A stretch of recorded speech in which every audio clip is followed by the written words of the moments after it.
সুপ্রিয় কামারি ভাইয়েরা, আপনারা সবাই বলে থাকেন যে সাপে দুধ খায়। আজকে আপনাদের দেখাবো কিভাবে সাপে দুধ খায়। আসলে কি কথাটি সত্য? সম্পূর্ণ ভুল এবং ভিত্তিহীন। আজ পর্যন্ত কখনো দেখছেন আপনারা সাপে দুধ খাইতে? সরাসরি কখনো দেখতে পাইছেন?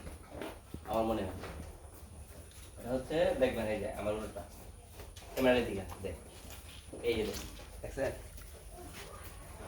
হ্যাঁ, রাত দূর নেই এগুলো সম্পূর্ণ ভিত্তিহীন। হ্যাঁ, সাপে কখনো দুধ খায় না, গরুর দুধ সাপে খায় না। এটা হচ্ছে, এটা হলো গরুর নরম অংশ। হ্যাঁ, গুড়ান হচ্ছে গরুর নরম অংশ, যে যেরকম মানুষের গোড়ালি, তারপরে হচ্ছে একটু নরম অংশ ফেটে যায়।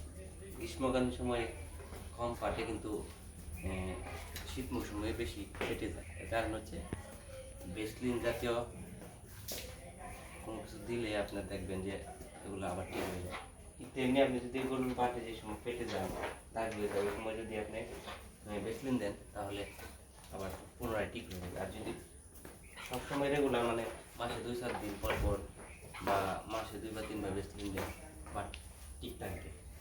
মতো নরম জায়গায় ভ্যাসলিন দিলে জায়গাটা ফাটা বন্ধ হয়ে যায়।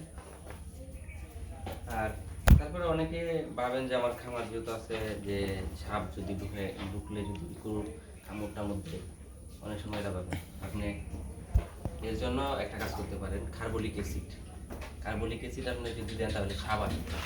আপনি খামারের চারপাশে যদি বোতলের ভিতরে কার্বলিক অ্যাসিড রেখে দেন, তাহলে আপনার আশেপাশে, খামারের আশেপাশে, আপনার বাড়িতেও সাপ আসবে না।